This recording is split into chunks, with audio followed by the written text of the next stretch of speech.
Jason had too many accolades to actually list them all. So thank you for doing this with me. Jason and I were joking earlier that we just found out we were on the agenda. Actually, today, or this topic was supposed to be Adam Bogart. He sends his regards. He was scheduled to teach in Austin on Monday, but because of the snow, they had to cancel it and they rescheduled it to today. So now you get the pleasure of me and Jason.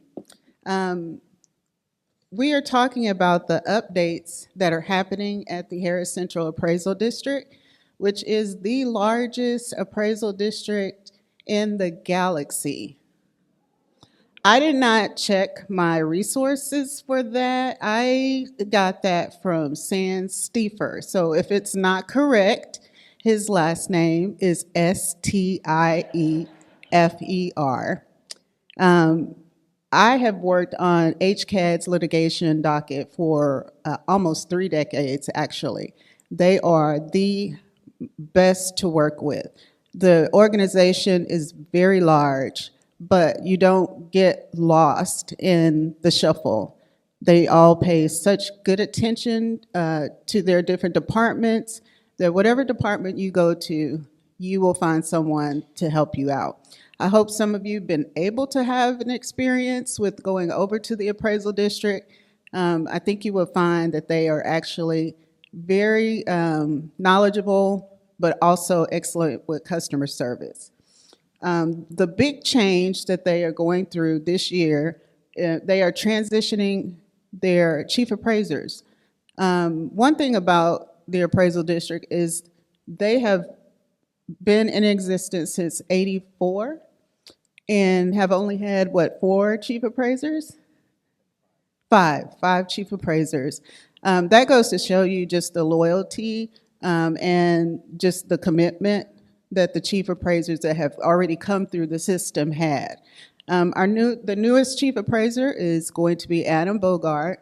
He is actually, he served at, sorry, we are saying goodbye first. Let's do the goodbye first. Roland Altinger, which I'm sure some of you have met, he is usually a regular at these functions. He is retiring. He was chief appraiser for 9 years, but he actually was at the appraisal district for over 30 years. He held a lot of different positions and actually grew up through HCAD and became a leader there. Which you'll find, and I think Jason will speak to, there's a lot of folks there that have been there for decades. While Roland was there, he focused on making HCAD a pleasant place to work, employee-centered workforce. And so over the 9 years, that was his focus. And due to his leadership team, the executive staff, buying into that, they have how many awards? Top workplace awards. Like 9 or 10 top workplace awards. That's hard to do in a city this big. They actually, I want to congratulate y'all on that, and I know you'll keep doing that in the future. As Adam comes along, Adam has expressed that his focus is going to be community outreach. And so you'll look for him to be present in more local settings so that everyone doesn't have to drive all the way out to the HCAD building. That's one of his goals and things that the appraisal district will be focusing on. There's also a bunch of legislative changes, and which every session we hold our breath and hope that they forget about us. Last year they did not forget about us. In fact, we seemed to be on the menu. So there were quite a few changes, and Jason will be able to speak more on that. But the biggest change is the generally elected countywide election of board members. Now every appraisal district will have 3 elected positions that the the county will vote on. It's a countywide elections. Some appraisal districts didn't have anyone to run. In that case, the board gets to choose or appoint for those positions. But in Harris County, people want to be on the Harris County Appraisal District Board. And so there's always a contested election. In fact, we had to do a runoff last year. So that change has been very interesting. Besides that, there's a whole bunch of changes in the tax code that will affect the way that they do business over there. And so I will let Jason speak to some of that more specifically. All right, good afternoon. So I'm Gen X, so I'm using my phone from my notes. I thought you were Gen X too. I am. Okay, well, she's So using I paper, wrote so. mine down on paper. So the appraisal district, you know, for those of y'all, I know there's a lot of appraisal district people out there. There's folks that are not. We are not exactly the most loved folks, right?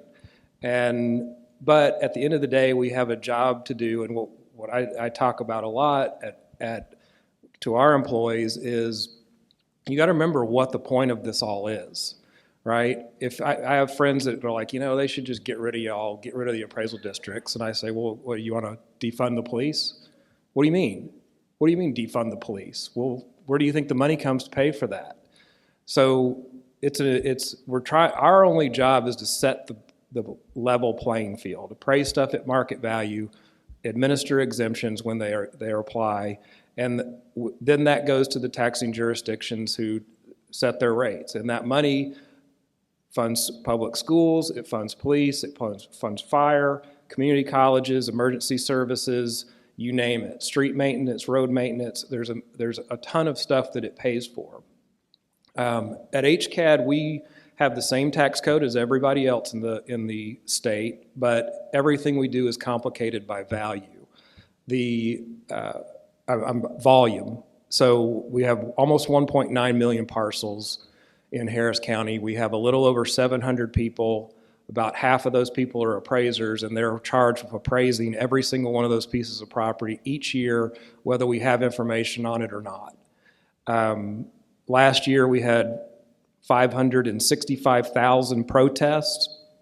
We've had to innovate a lot. If we did things the way we did when I started with paper and everybody coming in for every single informal meeting or formal hearing, we'd never finish. Almost 80% of our accounts are now represented that are protested or are represented by tax agents, and about 80% of those accounts are settled in some electronic format without the person having to come to the building, and that's how we're able to certify the roll each year. On the back end, we get sued lots of times, which is why we're at this legal seminar. We have Olson & Olson represents us. We also have an in-house staff of about 12 attorneys that handle, between the two of them, almost 11,000 cases.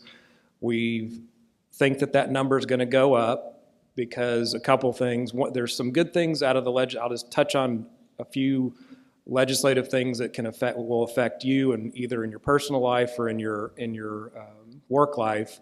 The homestead exemption for everybody was increased from $100,000 to $140,000. So each one of you got an extra $40,000 exemption on your home. Good things. If you're over 65, the over 65 exemption went from $10,000 to $60,000. It's also a good thing.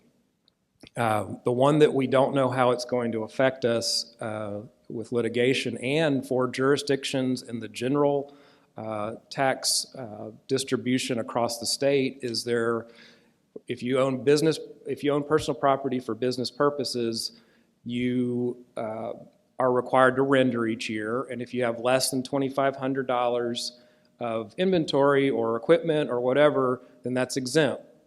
They changed this last session. They increased that from $2,500 to $125,000. Every HEB, every McDonald's, every single location gets a $125,000 exemption.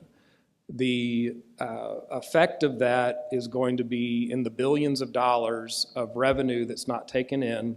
And what we know from experience is, where does that get shifted? It gets shifted to other places and other taxpayers. So we anticipate a lot of litigation on this issue, because a lot of these companies are going to do everything they can to get their total inventory under 125 to be totally exempt. So we anticipate a lot of protests, a lot of litigation.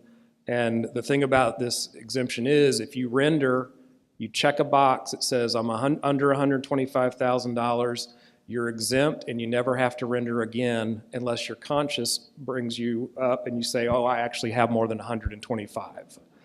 So that's a Cliff Notes version of what's going on at HCAD. We're moving forward with the next tax year with valuation. We are seeing all sorts of things. We're not seeing an all up market or an all down market. We're seeing an all over the place market.